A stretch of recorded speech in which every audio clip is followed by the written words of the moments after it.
Welcome to another bonus episode of the Tech Meme Ride Home. I'm your host, Brian McCullough, as always. I'm joined by your usual co-host, Chris Messina. Hello, hello. And, folks, you've heard me do, 3 or 4 segments about Bluesky over the last 2 weeks on the show.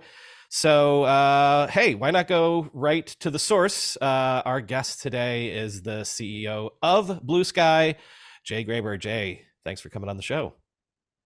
Thanks for having me. So you guys got rid of the waitlist, opened up the platform to the world last week.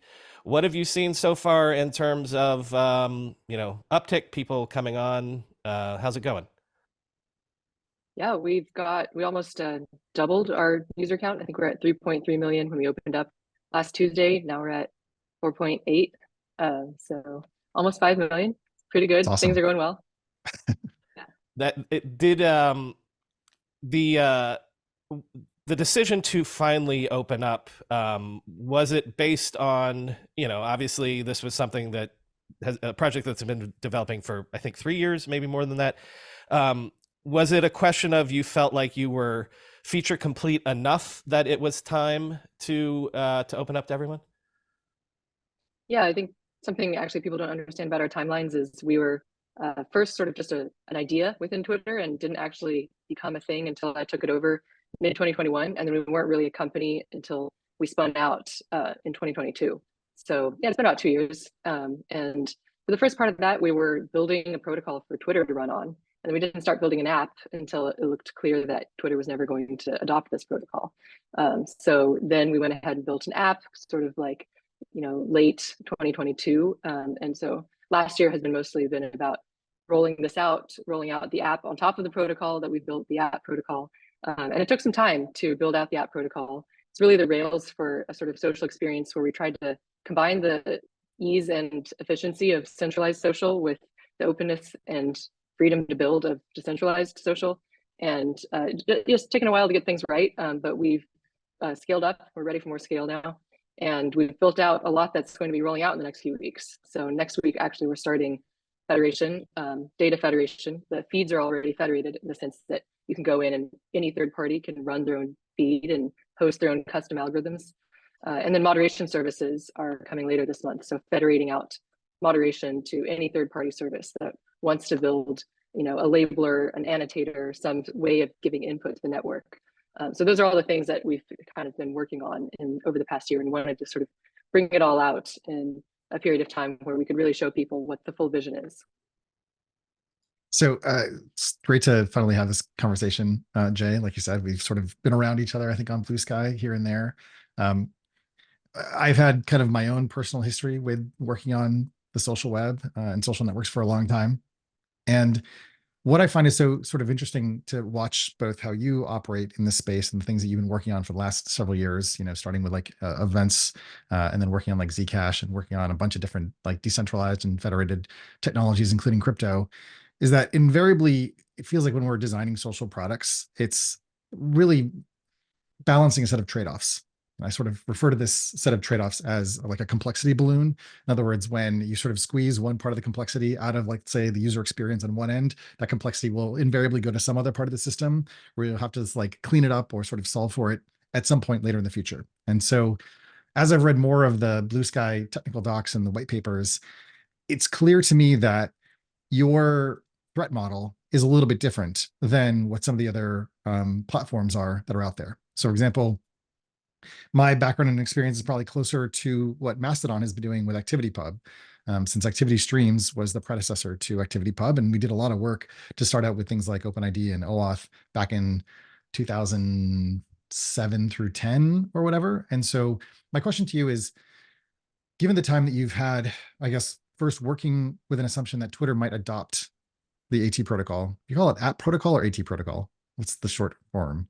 ATP? Call it the AT protocol. Yeah, and sometimes protocol. AT proto for short. AT proto, great. Okay, let's do that. Yeah. So if the idea, as sort of Jack had originally suggested, that Twitter should have just been a protocol, now that you've built this thing out, now we've seen what happens when, the captain of the ship sort of goes rogue, i.e. Elon buys the company.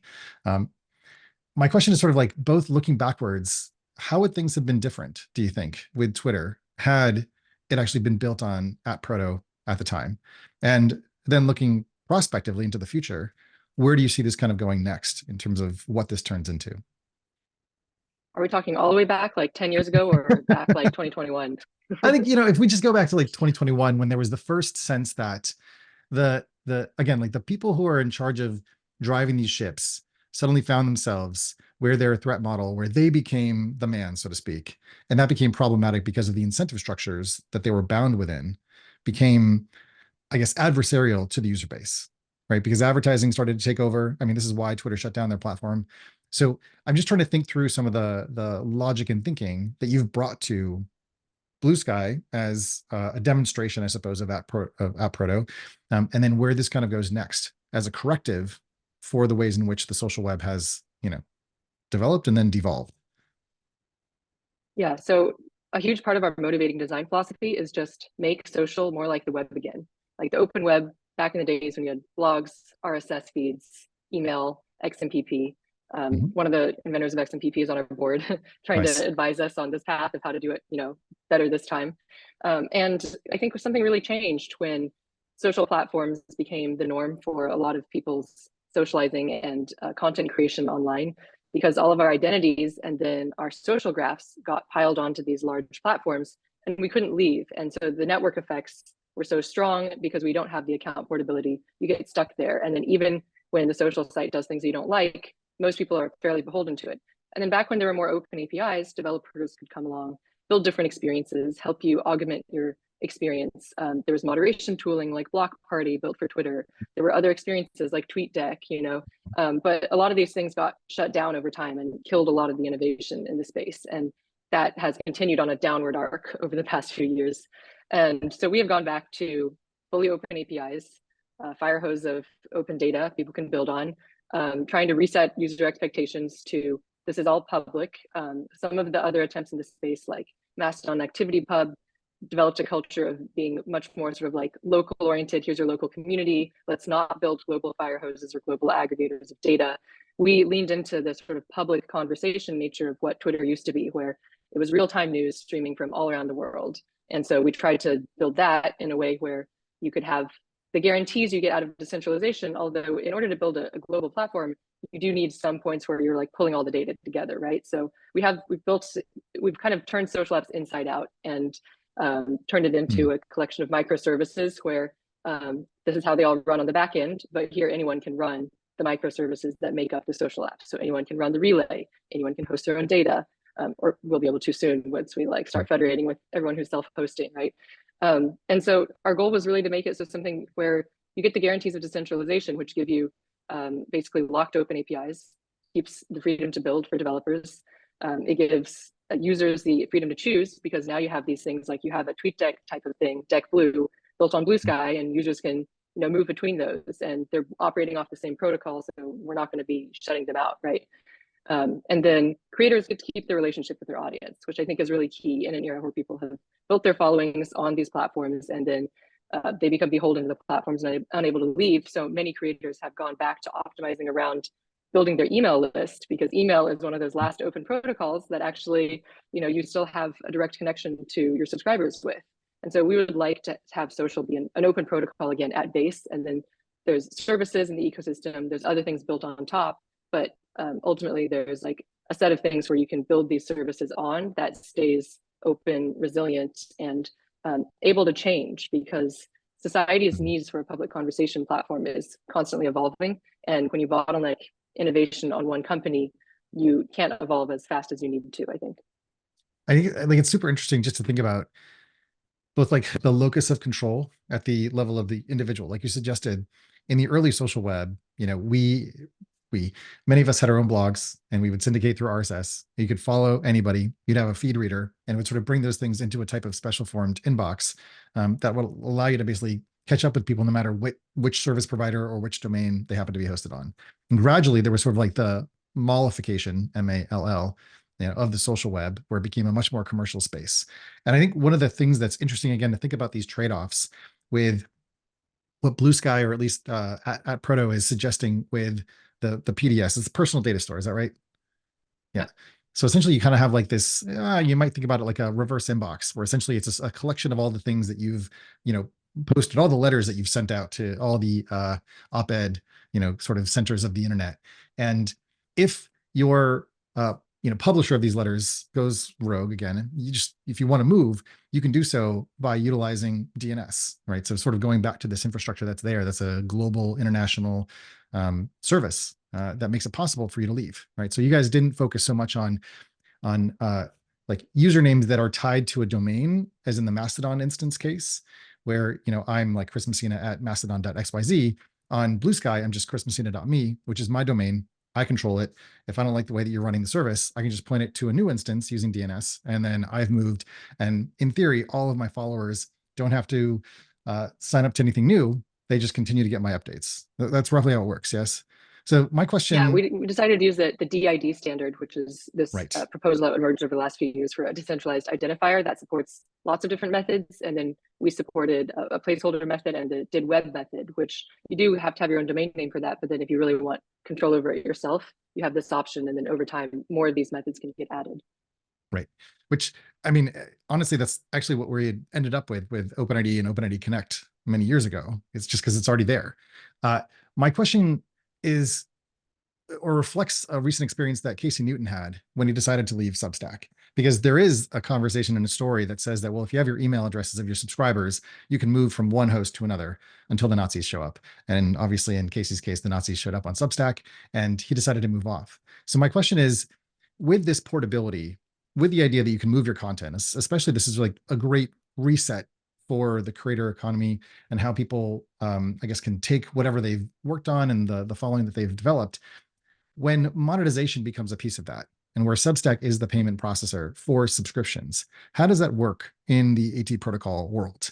I know that like you, as far as I understand it, like there isn't monetization built into AT protocol yet, and there's some tipping that's been done. But when it comes to actual like subscribers, how do you see that developing if someone is to move from one PDS to another? Yeah, so there's services in the ecosystem like the app that is, the app is essentially a service. The PDS is a service. All these things are different services. We kind of run a bundle of them, and then we'd be providing that to users, as a bundle. Like here, we'll host your data.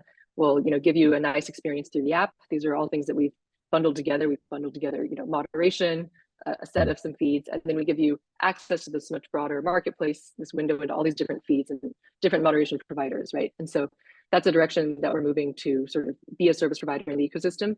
But then if something happened again, like it happened with Twitter, like, leadership changes or the company drastically goes a different way, the goal with this account portability, as you mentioned, is to give people a way to move to a different service provider. And so rather than, oh no, like the social site went down, now my whole social identity is dead and I have to start over again. Our goal is to get this to a place where it's the last social identity you'll have to create, because there's another app out there that'll be waiting to take our place, and then users can seamlessly migrate over. And this kind of seamless, migration path might also let things fragment and come back together more gracefully. So if people are upset at a company, they leave, and then if they want to try it again, they go back, and it doesn't disrupt all of their content and their relationships. It kind of goes with them. So if we had this, if Twitter had been running on the AT protocol at the time that leadership changed, people could have, taken the whole history of their content, all their posts, all their followers, their username, moved off to another service, and then if Twitter stabilized, they could move back. It would just be like changing between cell phone service providers. Like if we were locked in and had to change our contact list and our phone number every time that we changed from AT&T to T-Mobile, we would really be stuck. And so in other parts of life, I think we've started to decide that if this communications infrastructure is important enough, people should have the right to freely choose between service providers. But I think we're still getting there with social, and part of this push towards protocols instead of platforms is to push for that kind of user choice and user control.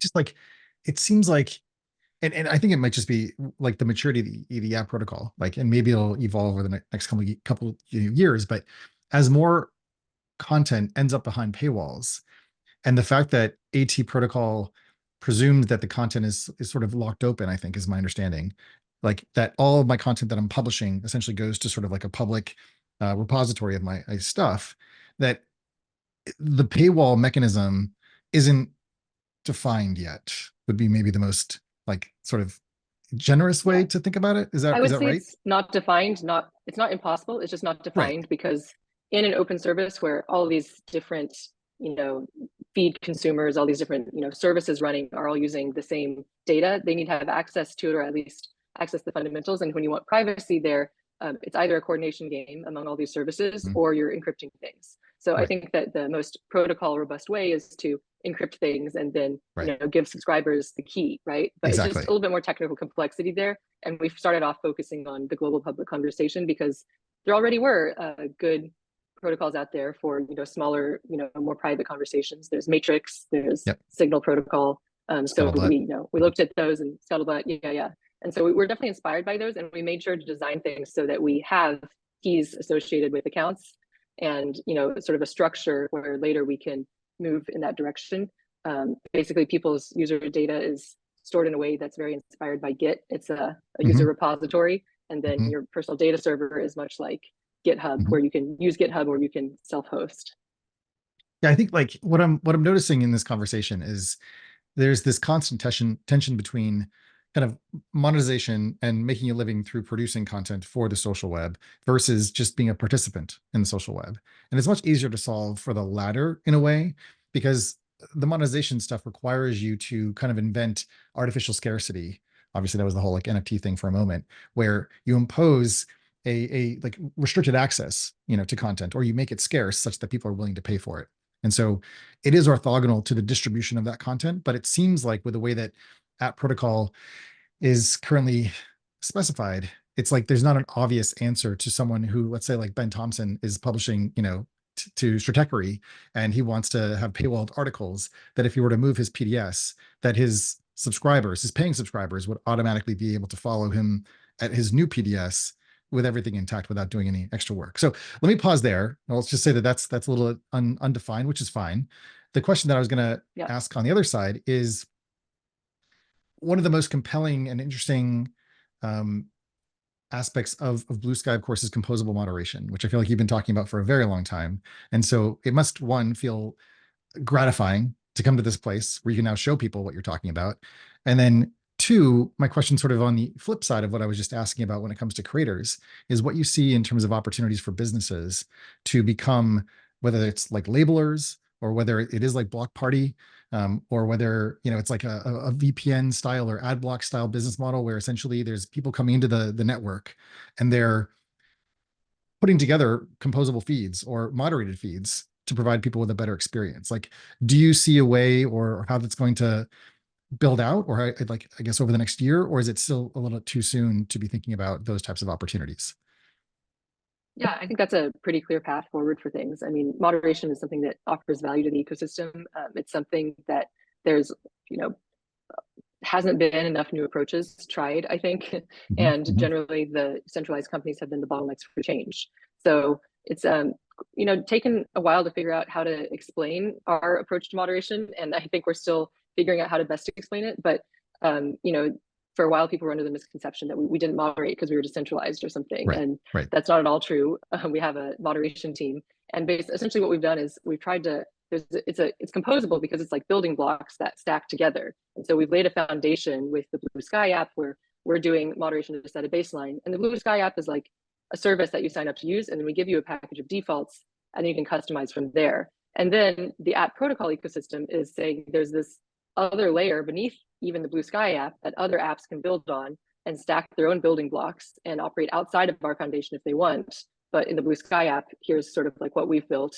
And then just like I think custom feeds going first was the greatest example to show people, because people also didn't understand that until they saw it, Hmm. which is, well, we give you a default, you have a feed when you sign up, and you have an algorithmic feed. We give you Discover, it's an algorithmic feed, but then you can browse 25,000 other algorithmic feeds and then, you know, substitute out the, you know, for the feeds that you want. Like maybe you just want to see cat pictures. There's like 5 cat picture feeds, you know? And so people can see how much you can start to like tailor things and be creative within the realm of curation, which is surfacing information to you out of all the data flowing through the network. Moderation is the other side of the same coin. It's suppressing data, hiding it away, not promoting it, right? So curation, all these feeds, like, you know, dredge stuff up for you to see, and then moderation tucks it away and suppresses it. And so the baseline we've set in Bluesky app defines like what are the boundaries of like what is the stuff we're even going to show. And then on top of that, you get to customize with all these labelers that are coming soon, which is going to work much like custom feeds. And then outside of that whole foundation, like in parallel, you can run your own services and you can have infrastructure autonomy. So if you really just want to index part of the network and have a small community that doesn't tap into the global fire hose, sets its own rules, does its own thing, you can do that, and it's, you know, protocol compliant. Although whether or not it like talks to the rest of the instances is really a matter of like, you know, governance and social consensus. I guess like, and that's where it becomes really interesting, right? Because again, you have sort of on the one end, the global town square. And then on the other hand, you have like the individual that's like, you know, publishing more or less like blog posts or missives, you know, whatever into their PDS. Then like, I think what's interesting about the Mastodon approach is that these are more like almost like townships or like smaller sort of, you know, groups of people coming together to decide what their values might be and then coordinating around that. So I guess my question there is, like when I think about, I don't know, 1 to 2 years and, you know, in the future, and I think about people maybe using Bluesky, if they're generating their own version of composable moderation, you know, I know one of the things that's very important to you is like user experience and ease of use. What is the process by which someone at an individual level comes up with their own like composed moderation feeds, you know, like it's easy enough to imagine just adding accounts to a list, like a saved list, but composable moderation can actually be much more complex. It's literally, it can be an algorithm, but that sounds like either writing a bunch of like regexes or something even more powerful with like, you know, machine learning. What is the level of complexity that a user starting in the social web in 2027 should be expected to know how to do in order to get a good experience out of this new, more diverse social web? So this is really exciting. I think there's so many possibilities here. And again, it's I think seeing the path towards user adoption is possible when you look at what's happened with custom feeds. And so at first you had to be a developer to consume the fire hose to produce a custom feed. And then someone came along and built Sky feeds and a few other things, which are a custom feed builders that give you a, you know, graphical user interface, like a control panel where you can go in and without knowing how to code, you can start building custom feeds that do things based off lists, based off hashtags, based off words, based off regular expressions, based off machine learning. And these tools are getting better and better and creating more options for people who want to be creative, have an idea for a feed, but don't know how to code. And I was just talking to a friend the other day, and with the state of, you know, machine learning, you're probably going to be able to, in 2027, do something like, you know, tell a service, I want a feed that shows me this, or for moderation, that hides this, like hide all these topics. And you just maybe just tell it in words. It transcribes it, builds an algorithm based off that, and then you tweak it until you get what you want. And that's probably going to be possible in a few years. And so having interfaces where you might have to not even have to type, you just talk to your computer and then you like get a feed that you want. That would be something I think would be very cool and would be possible to build. So same for moderation. I think, you know, when we first roll this out, you're gonna have to be at least able. We have we're going to be open sourcing some software that we've built to sort of manage and tag things and label things. So you won't have to be a developer to build your own software. You'll just have to be able to run it. And then the next step will be probably people will be adding onto that open source code. They'll be building their own software to do things in their own way. And then probably third-party things will emerge like Sky feeds, but for moderation, that let users who don't know how to code set their own moderation criteria. And then over time, you know, that will get even more complex and even more refined. Got it. Okay. Two more questions. Since you mentioned it, one of the things that, of course, I've gone back and forth with Paul at Bluesky about is hashtags. Bluesky currently does not support hashtags. And yet you just mentioned that they can be used for creating these moderated feeds or, yes, composed feeds. So, you know, you can also deflect and not answer my question, but I'm just curious, like, what is the thinking there? And is there any possibility that, you know, internally Bluesky would linkify hashtags, or is just that's not going to happen? It actually is on its way.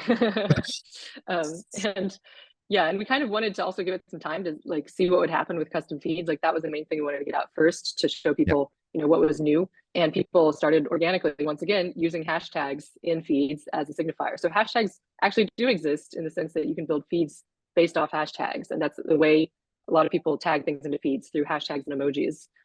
But linkifying them is a logical next step. And I think, you know, it's really cool to us, the history of how these things emerged back when Twitter was an open ecosystem. You know, like you could just invent the hashtag. That's awesome. Good. And, then the company would, adopt it. And it was sort of like, follow where the user base goes and where the culture goes. And so Well, I mean, the we company did the same resisted it. things. So, and then eventually, Twitter acquired some eyes and some other apps. And anyways, that's how it got in. So it's always the Oh, Trojan okay. Yeah. horse. Yeah.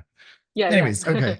But I So love that it was like kind of, it came from, people just being creative. And yeah, I think there's already a pull request open because the app is open source. People have made a pull right. request to like linkify hashtags, and we I will actually go have give one that that's one a further plus along. one. So yeah.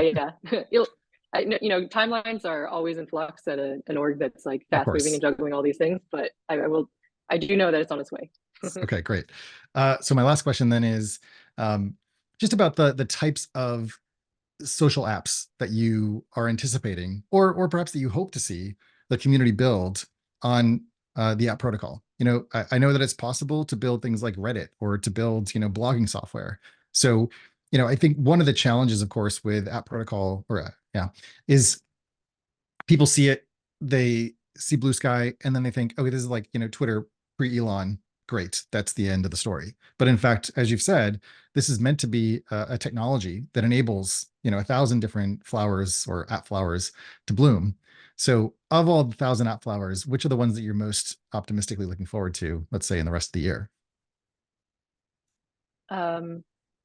Well, I know that, images are easy to support. The things within the sort of content forms that we've already Okay, yeah, done, it's possible to support video and stuff too, but actually the challenge there is more, just moderation and making sure that users have a good yeah, experience. It's not so much the technical limitation of like supporting it at the protocol level, it's the social coordination, making sure that we're like getting a good experience out of it. So I think, yeah, I'd be excited to see some things emerge in parallel as we open up Federation. We're also enabling third-party lexicons, which is our sort of like Mm, specifications of how right. you go in and define new protocol like record types.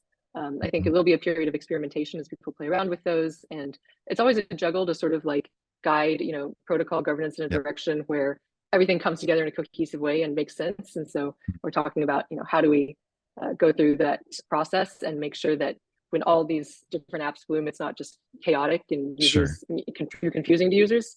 But we're excited to see a lot emerge. And so, yeah, different kind of conversation types, different record types, different kinds of apps, long form as well as short Mhm. form, I think would be very exciting to see. And then the experimentation with radically different types. Like early on, we had Mm. somebody build a user interface where you walked through your timeline in a That's awesome. three-dimensional VR space. And Yeah. then there was like Hmm. an AI, anime character that summarized what was going on your timeline for you and like followed you around. And Well, this I is love just the such idea a that people could different just be way of like using a social app. emitting, or as like these little 3D characters, like little chatbots, like every time, the J bot, like, tweets or posts or skeets or whatever you want to call it. Like it's like a 3D character that you're like in a room with. Okay, that's cool. Totally. The first Yeah, I Vision want to Pro see app with Blue radically new Sky. experiences like that. Exactly. Yeah, yeah. Yeah. And just like see things emerge that like do things outside the box of how social is being done, because suddenly innovation is like unbounded. Like we Now also it's had possible a again. Sky Spaces Hmm. experimentation, which is like a Clubhouse thing. And because we designed everything to be composable, you don't have to use the whole data model. You can just Sure. use the identity thing. And we just put out a proposal for an OAuth spec for like how you can like log into these things. And the Mm. goal would be for your app protocol identity to be something you can log in across all sorts of new apps. And then what we've done is we've built up, this first user base on this first sort of app, but then the next Mm. app that comes along will be able to draw users from the same user base and they get to keep their relationships. And Right. even if you're not operating over the same data, maybe you can jump into the Sky Spaces app and talk to all of your friends that you made on Blue Sky, and then and so on and so on. And it all builds on itself until you get a much more vibrant social ecosystem. I dig it. Uh, two real quick final questions from me. Curious for your take on the controversy that's happening on Threads right now, vis-a-vis apparently like demoting political threads and things like that. There's obviously the censorship angle, or like the certain content is not, but also like a lot of people that maybe jumped over from X/Twitter because this was the place where they're creators in the political space and they want to do things, and now they feel like the rug has been pulled out from under them. I'm just curious your take on that controversy. Yeah, I mean, I think this is one of the many types of problems that emerge when you have one algorithm run by one company. It's sort of a black box. The company can do whatever they want, and users don't really have a choice. And the goal of building in algorithmic choice at the start with Bluesky was so that you can always choose what kind of feed you're going to get. You can control your scroll. You know, you can pick a very political social experience where you're subscribing to all the politics feeds, following all the trending topics there, or you can filter it out entirely. And we just want the tooling to get better and better so people can control their experience. And so two people eventually using the same app, actually I think it's already quite like this, two people using the same Bluesky app one could be having a very cozy, quiet experience, no politics, just seeing their friends' posts and maybe like pictures of moths and cats. And then somebody else could be following, trending topics, Super Bowl discourse, politics, and mossy cats, whatever is going on. Like who doesn't love And mossy cats? exactly. Those are some of my favorite feeds, just admittedly. But I actually really like being able to swipe between both modes. Like I go over to follow, trending topics on Discover and For You and these like mindful other like moss big and algorithmic then feeds. chaotic politics, and you just Yeah. right. When I want a mindful moment, I go over to the Moss feed, and it's usually just like posts of moss with like 3 likes that people have taken on their hikes. It's amazing. And I go in and I like all of them, and then people are like, how did the CEO find my post? I have 12 followers and I took a picture on a hike. And I'm like, well, there's all these niche feeds that surface content in like weird ways. And finally, you mentioned AI obliquely and talking about like tell the algorithm this is what I want to see, that sort of thing or whatever.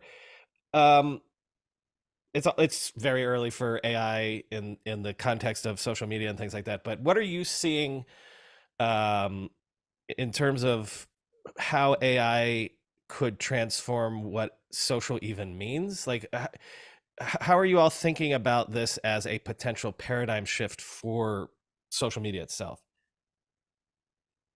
I think it's something where we're in a period of huge flux and change, not just the fact that there's this transition of, governance essentially of when we're trying to talk about like how do we open up social platforms again, make them decentralized, but also we have new actors on social networks, which are, AI, agents, bots, like, all sorts of new sort of chaotic vectors of change being introduced. And I think it's very hard to evolve platforms to keep up with it. Part of the hope of having an open ecosystem is that we can evolve faster because anyone can come along knowing the state of the art and just plug in and start building something around the interfaces that matter, like curation, moderation, new clients. And also potentially there's ability for innovation to be accelerated because you can write code, not just algorithms, but maybe entire clients, entire, new paradigms of doing things faster and faster with the sort of like machine learning augmentation that you're going to get. And so you could see, potentially a new explosion of innovation in this space if we don't close it down, where you're suddenly able to create all sorts of different ways of interfacing with your social data. The data is just like a sort of, shared public conversation space that we're applying all these different lenses to, all these different views, not just algorithms, but like different apps, different, moderation filters. And then my hope is that we can harness the collective intelligence of all the developers and users and people out there who really want to have a space online to connect and communicate, and they want it to work for them.